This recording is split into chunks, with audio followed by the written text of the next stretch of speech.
From our broadcasting house here on Wesley Street in Sierra Leone's capital, Freetown, this is Primetime News on AYV TV and radio.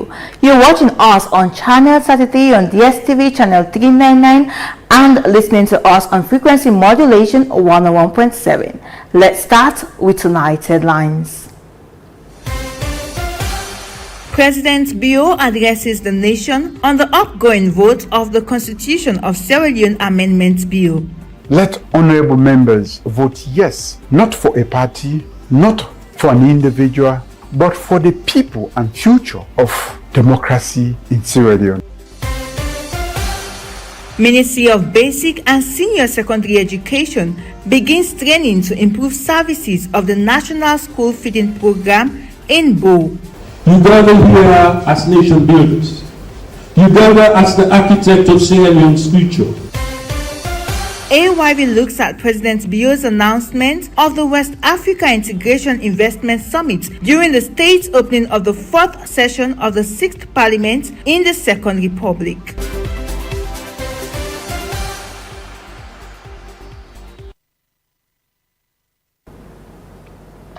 Hello and welcome from wherever you're joining me tonight. I am Hannah Yangsin. First in the news.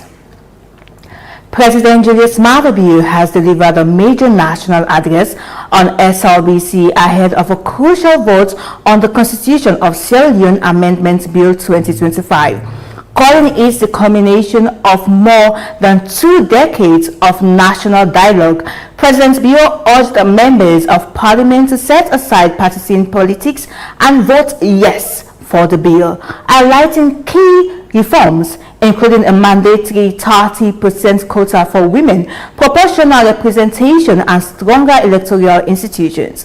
The president emphasized that updating the nation's 1991 constitution is vital ahead of the upcoming general elections. Unions. Today, I address you not only in my capacity as president, but also as a fellow citizen who has journeyed with this nation through some of its darkest and most defining moments.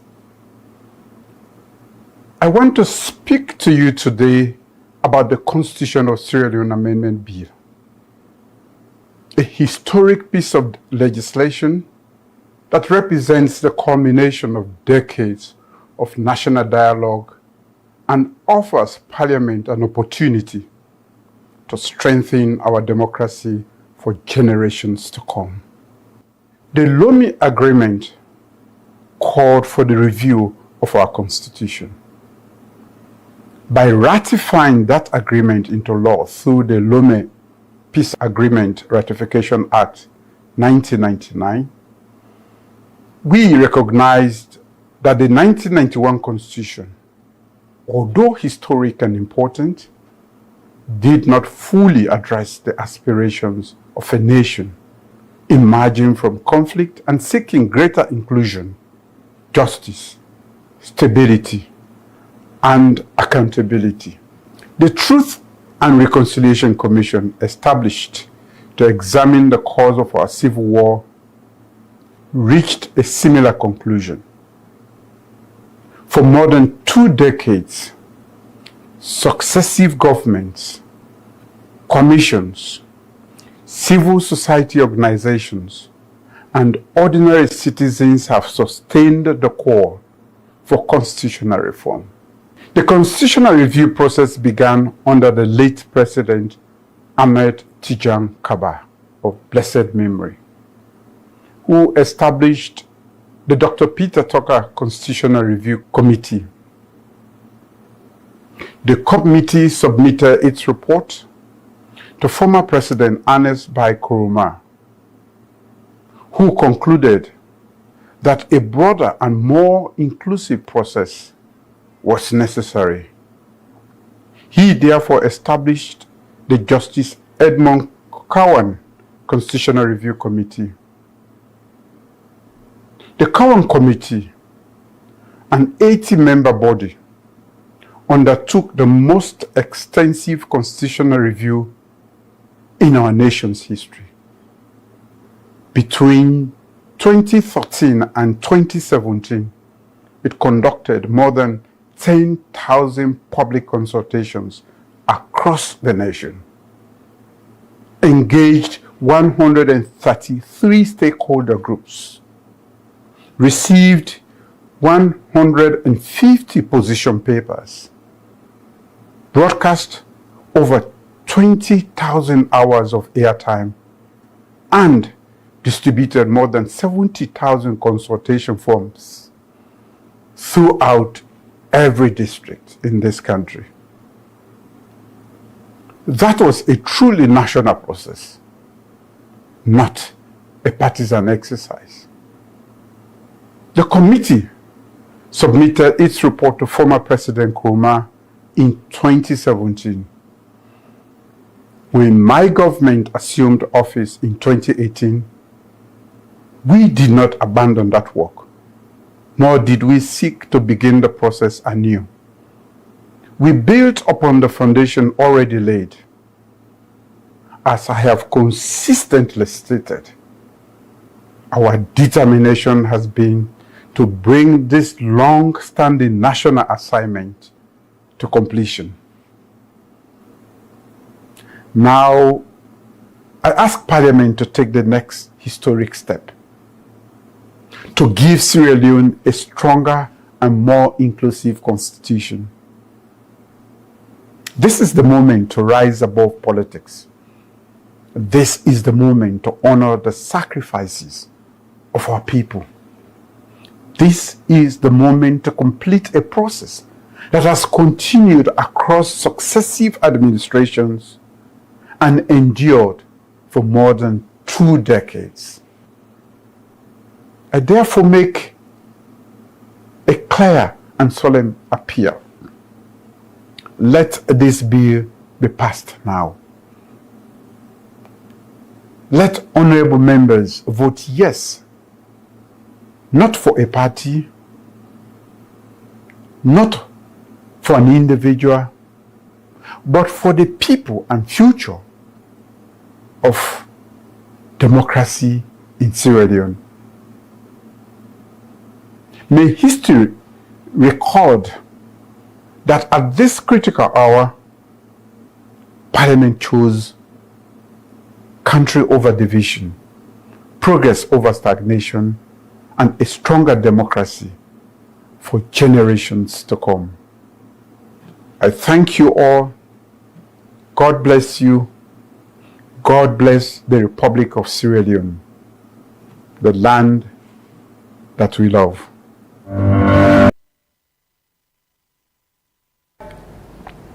Now, during the state's opening of the 4th session of the 6th Parliament in the Second Republic, President Julius Maada Bio reflects on the growth Sierra Leone has made in international sense with specific reference to developments under his reign.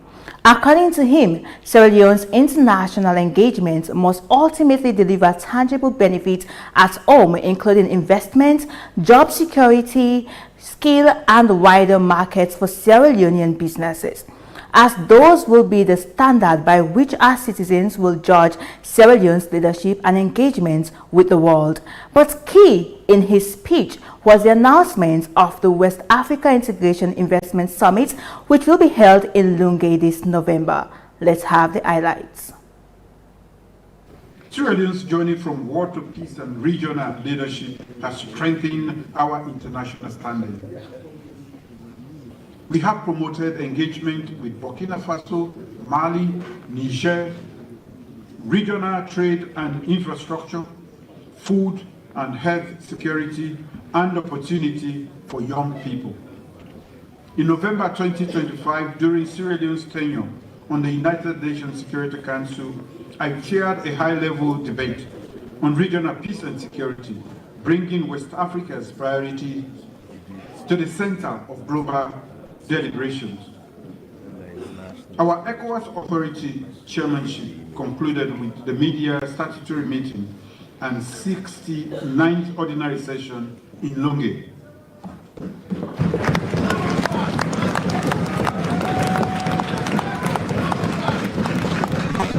during which time we welcome over 1,000 delegates, including 7 heads of state.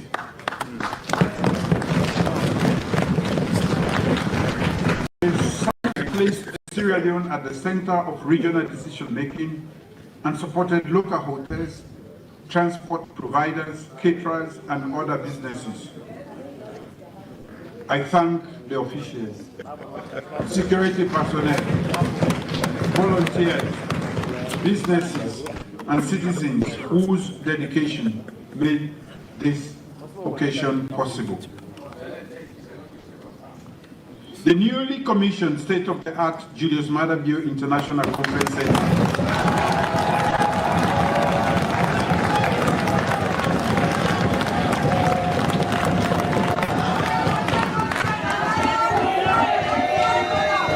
and the ECOWAS Logistics Depot will continue to support diplomacy, business, and peace support readiness from Sierra Leone. In November, the West Africa Integration and Investment Summit, our own, will bring leaders and investors back to London to advance projects in energy, strategic minerals, agribusiness, and digital transformation. For many children, learning begins with a full stomach. That is the vision behind the government of Sierra Leone's National School Feeding Program, which provides nutritious meal to pupils in government and government-assisted primary schools across the country. To improve the program's efficiency and sustainability, the Ministry of Basic and Senior Secondary Education has commenced a 3-day training on data collection, management, and resource mobilization for National School Feeding Program staff in Bo City. Emmanuel Amara Saidu reports. A hungry child struggles to concentrate, but a child who is well fed is more likely to stay in school, participate in class, and build a brighter future. This is the driving force behind Sierra Leone's National School Feeding Program, an initiative that provides nutritious meals to pupils in government and government-assisted primary schools across Sierra Leone. As the program continues to expand, it is ensuring that every meal reaches the right school at the right time, with one essential ingredient: accurate data. To strengthen that process, the National School Feeding Program staff from districts across Sierra Leone gathered in Bo City for a 3-day training on data collection, management, and resource mobilization. And at least put the efforts together so that we'll make that money. Is it going to be through the government's coffers? Governments and all of these things might not be there. The training is designed to improve the collection and management of reliable data, strengthen monitoring systems, and enhance resource mobilization to support the program's long-term sustainability. The number of beneficiaries we serve for 450, 1,060,000 and more has really helped in educational outcomes. It has increased on retention of the kids in school. It has also improved on attendance. We are looking at 3 areas in this particular so one is data collection and management. The data collection and management, of course, now we are people we are trying to improve digitalize. Staff need to know which data to collect, how to collect this data, and how to report on the data. We all know what is happening globally. With resource constraints, our overseas development donors and as a result that we need to start mobilizing resources to help the program. Assistance, the government is sponsoring 82% from our consolidated fund. It's a huge money. It's a huge money. So we also need to do our issues and our local organization, our need to raise resources to support the program. The Minister of Basic and Senior Secondary Education, Conrad Saki, reaffirmed the government's commitment to strengthening the National School Feeding Program, noting that providing meals to pupils is not only an investment in education, but also in the nation's future. Today, you gather here not as administrators, not as coordinators or data collectors. You gather here as nation builders. Uganda as the architect of Sierra Leone's future, brick by brick, meal by meal, child by child. When a child sits in a classroom with an empty stomach, that child's mind is elsewhere. The lesson passes through closed ears. The opportunity slips away. And when a child is nourished, when that child is well fed, that child lands with a clear mind. Investing in quality data and effective resource mobilization is critical to improving service delivery and ensuring institutions reach every target set. The participants are expected to return to their respective districts better equipped to strengthen one of Sierra Leone's most impactful education interventions, because when children are fed, classrooms become more attentive, learning becomes more meaningful, and hope for a brighter future grows, one meal at a time. Emmanuel Amara Saidu reporting from Bo.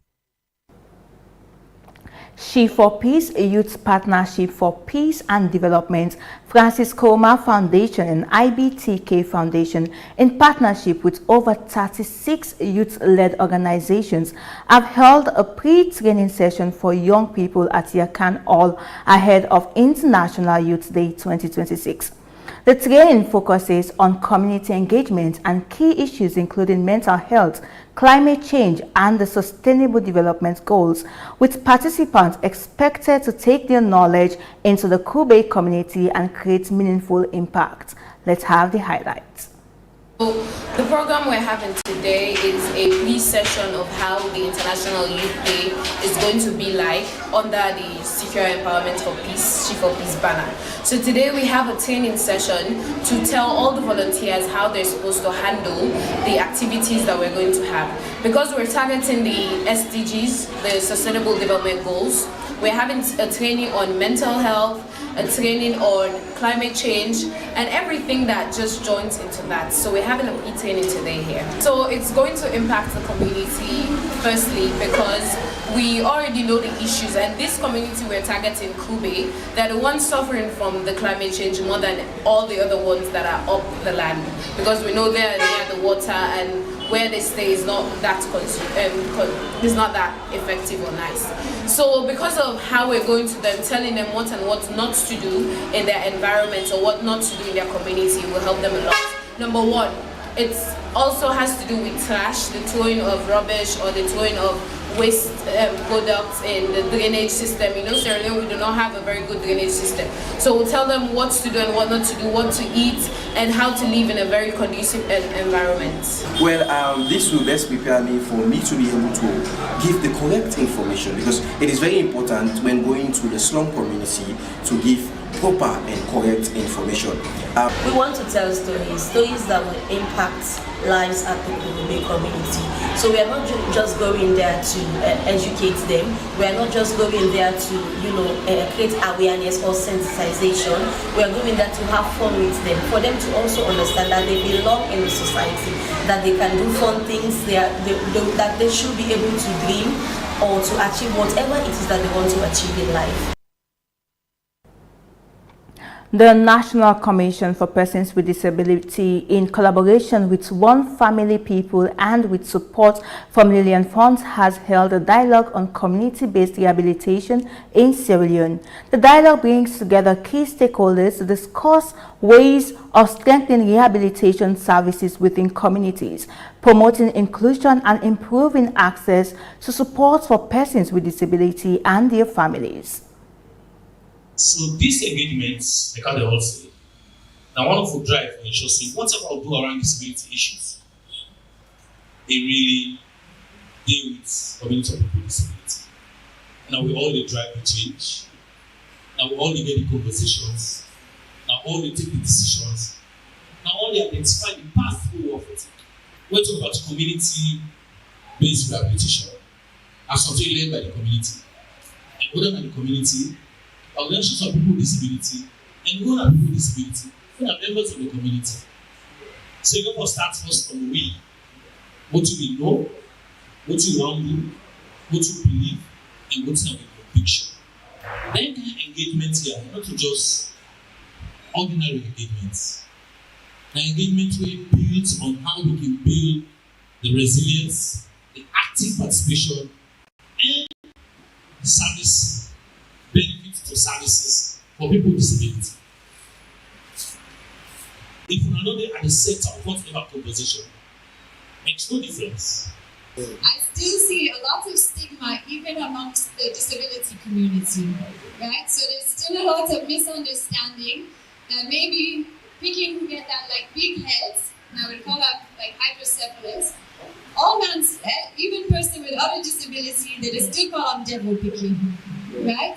And so we plead today, right? We all need to educate ourselves that most of the time, all of these conditions, if somebody no look, or if somebody get kind of different kind of look, normally not health condition there, right? And normally there's something that we can do to help out. So it is now we plead today that it starts with us, right? We need to look inside ourselves and say, do I even hold stigma against other people? Maybe don't look like me or don't behave like me or which one maybe no understand. We dey misunderstand attendance for participation. And what we defect for na participation. What we defect for na inclusion, not to attendance. Not of a man go tell we say, we have become 10 PWDs, then we are one be cancelled and now we agree. No. Now for tell me how the PWDs then maybe attend that program, then they arrive at the agreement. The Ministry of Fisheries and Marine Resources has received a major boost in its effort to improve nutrition and support vulnerable communities across Sierra Leone. The ministry has donated cartons of fish to less privileged and major hospitals as part of efforts to improve access to nutritious food. Let's have the highlights. So as we get the corporate social responsibility donation from the fishing companies, we make them available to the needs. We are targeting hospitals, targeting schools, and physically challenged, mentally challenged, to see how we can be able to support their nutrition. Oh yes, we are going to extend it to the provinces. In fact, we are targeting boarding home schools. In Freetown, we'll be supporting the schools that have boarding homes. For example, Gas High School, FSL. We will have been there now, but they are on holidays. We're going to also go to the provinces to support hospitals and schools, and also vulnerable groups. For example, we went today to the disabled community, the physically challenged, some donation, and we'll do similar donations in the provinces in the next weeks coming. So, actually speaking, Sierra Leone, we have 80% of the population that depend on fish as a source of animal protein. We have been supporting. We have been very supportive. The Ministry of Fisheries, even during endemics, pandemics, the coronavirus disease era, the Ebola era, we always support.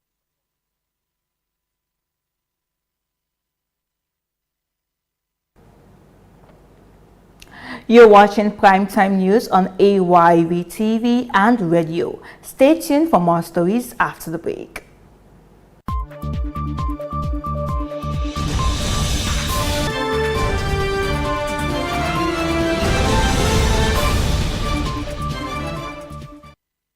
Across Sierra Leone, more people are asking the same question.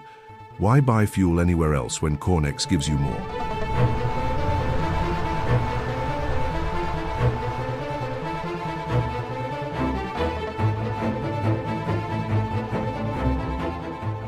Professionally trained attendants who know service matters.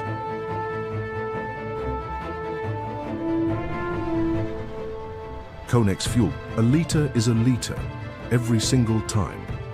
And when it's time to pay, easy. Pay with mobile money, Visa or MasterCard, or the Cornex Fuel Card. Clean restrooms, welcoming spaces, every station, every time. Clean fuel, clean spaces, clear value. That's why Sierra Leone fuels with Cornex. Cornex retail outlets, always clean, always professional, always for you. Fuel smart. Visit any of our Cornex stations nationwide for your quality fuel and lubricants today.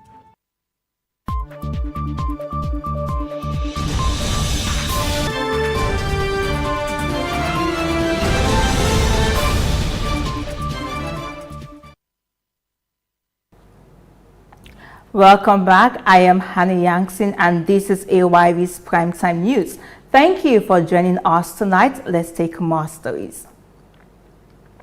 After more than a year of repeated public concern and calls for government intervention, authorities have finally turned attention to the deteriorating old railway line bridge at Brookfields. The Sierra Leone Roads Authority has ordered its immediate closure after an inspection found severe structural damage, declaring the bridge unsafe for use. The decision has diverted thousands of motorists and commuters onto neighboring routes, triggering heavy traffic congestion across parts of Freetown. Daniel Bob Fobi filmed whilst AYV's Maria Matomi did a follow-up story, and here's the report. For years, residents, motorists and the media have raised concerns over the condition of the old railway line bridge at Brookfields. Cracks, corroded steel and signs of structural weakness had become increasingly visible. No one followed up. However, following a recent technical inspection, the Sierra Leone Roads Authority has announced the immediate closure of the bridge effective August 1st. Engineers found significant deterioration in critical structural components, making it unsafe for use. The bridge will remain closed until rehabilitation or reconstruction works are completed. I'm standing at the old railway line bridge here at Brookfields, now completely closed to both motorists and pedestrians. This bridge has served generations of Sierra Leoneans for years and was originally part of the country's historic railway network before converted into a road bridge after the railway system ceased operations. Today, access is completely closed as authorities say the structure has deteriorated beyond safe limits, leaving thousands of commuters to depend on already congested alternative routes. CSF is glad for the moment where they don't close the bridge, so because the way the bridge been there, be very risky. Because you find out say people living there under there where they dwell there, you know. And if you go under there, you go find out see the bridge don't crack. Now what do up here make you know they know see the bridge don't crack down there. When you go down there, you will know see the bridge don't crack. So for government to part, at least they don't do well for stop the motorcar for now until they repair the bridge. So not a bad thing. Not say the bridge are not blocked boko, but the bridge are in need of renovation because we like also now need to do business. You understand? Because the bridge are not crack the two sides we crack at the bridge. You understand? Because the pillar we down to the water. You understand? Because a clay ground because the water don't eat the pillar. So they need for camp, then dig that place there, then dig and say they lost the clay ground, they begin concrete there, they make the bridge, they stake the bridge now to make Useg access, to make Useg do business at this road. Since the closure took effect, traffic has intensified on neighboring routes including Savage Street Bridge, Kintong, King Haman Road, Jomo Kenyatta Road, Hillcourt and other connecting roads, with commuters reporting longer commuting time during peak hours. While many residents say the closure is necessary to prevent a possible tragedy, they also believe the action should have come much earlier. Not so the motorcar then they boil the bridge. Now the water, Alex, if they don't block the motorcar, them the water they continue they mine the bridge because the repair with the bridge need. Therefore, make it so like how they make some water. That means say therefore throw the heavy stone them, they make mortar, then plant iron rod there. Where it be say this water where they ride now pant up the concrete for the ride. Because of if not dig you dig go down inside 5 years the water they dig and back to any level where you dig. I like some people let me they near this water where then dig up to 6-7 feet for make them foundation. That 5-6 years we don't pass, it don't make all the foundation done naked. What Chavez Street, that new bridge where they don't build, because of the not spread concrete where it be saying and pant up the concrete the water they ride, it don't begin to mine the bridge. All them place the way them in the side of the bridge, like how this collapses exactly. Now so they back collapse. And at the same contractor the way maker and then make them place them there. SLRA says the closure is purely a precautionary measure to protect lives and property while plans for rehabilitation or reconstruction are undertaken. But the question is, when will intervention methods be realized? When will the bridge be completed? Block the bridge now one. And we need to make the bridge now. Because we say for to do business at this old railway line, it affects we. Because the way motorcar they run, we say they will do business. Like one motorcar, the people they run now, they don't say we do business now. 2-3 people they do business now. But so motorcar they run guys now, it affects we guys now. You understand? Adamic. But government for coming the bridge now. They beg government and coming the bridge from now. Say to next month when they coming the bridge. Let you pass around, then you go to that service to get the traffic force in the. So that we passenger can say the one kind of railway line, you therefore, go the extra mile for go pass around back. Then they're not going to even pay you the kind of money back way you're supposed to get. But we really distilling actually. We really distilling. We pray say they can fix them as soon as possible. We not expect them for stay too long again for let them repair the bridge because say this is a road where people they use frequently for go different side them. So they expect them for go fast as possible. The closure marks a significant step in addressing long-standing safety concerns surrounding one of Freeton's aging bridges. However, with traffic congestion worsening across nearby communities, many residents are now looking beyond the closure itself, hoping rehabilitation work will begin soon. Maria Matomi, AYV News, Freetown. The Presidential Hajj Task Force has commenced a 3-day post-Hajj seminar aimed at reviewing the 2026 Hajj operation and preparing a strategic roadmap for the 2027 pilgrimage. The seminar has brought together key stakeholders to assess the successes and challenges of this year's Hajj, while identifying areas requiring improvement in preparation of the next pilgrimage. Mohammed Bakar Kamara has more.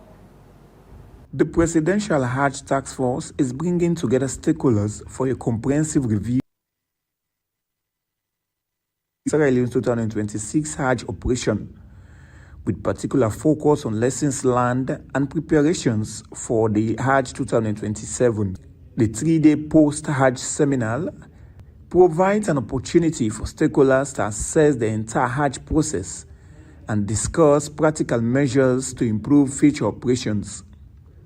In 2026, 2,626 Sierra Leonean pilgrims traveled to perform the Hajj in fulfillment of one of the fundamental obligations of Islam. The seminar is therefore focused on identifying challenges encountered during this year's pilgrimage and finding ways to address them ahead of the 2027 Hajj. The expectation is clear. We are going to have a clear roadmap. You see, number one, the early intervention, the early engagement, you see, of the different parties, the different agencies. You see, that make sure you inform the potential pilgrims for 2027 so that they can pay in time. We can also have to get contracts with service providers, including the airline, accommodation, in Makkah, accommodation in Medina, accommodation in the sacred site in Mina, Arafah, Muzdalifah, and all other services, including internal transportation in Saudi Arabia. So when we engage the potential pilgrims, they register in time, we will be able to engage the contractors who are the suppliers, in time. And I will be able even to optimize, the management of the resources. The discussions are also expected to strengthen collaboration among the various teams involved in the Hajj operation, ensuring that responsibilities are clearly defined and information is communicated effectively through the process. We had an issue was in respect of the medical team, in terms of interagency working and cross-border working. Cross-border in the sense that, when you have various disciplines coming together to work, particularly if they are not working in the same nation, they have different cultural orientation, different ways in terms of how they dispense their duties, particularly in the medical field. And because of that, it was quite difficult for them to really understand how they can work together as a medical team. And one area, that is the area also we picked up. So there's going to be quite a lot of training. Myself, being one of those interdisciplinary or interagency experts that have worked many years on the international level, I will have to take some time also to get my colleagues, even online, to start working so they can get to know each other. Because medical profession is also very emotive. As stakeholders continue their deliberations, the focus remains on turning the experiences of Hajj 2026 into practical reforms that will improve planning, coordination, and service delivery for pilgrims in 2027. Give us the opportunity, accepting the diaspora, to join the local Israeli team for Hajj. It's a great thing, and we're really grateful about it. Thanking His Excellency and the whole government through the task force for giving the diaspora opportunity. It's not easy, but it was a great collaboration with the whole team. So we thank. But last year for us, it was this past Hajj 2026 that we joined the diaspora team, coming together with them, and it was a great experience. Definitely, we had a successful Hajj. Hajj without challenges, obviously, is everywhere. It's not gathering millions and millions of people. There must be issues here and there, but it was a great experience last year. We did well. The post-Hajj seminar is expected to conclude with recommendations to guide the task force preparations for the next pilgrimage. Mohamed Bakar Kamara, AYV News. That's all for Primetime News tonight. For more stories, visit our website at www.ayvnews.com. If you have any comments on the news, please send us an email to info@ayvnews.com. I am Hannah Yankson. Many thanks for watching and listening. Good night.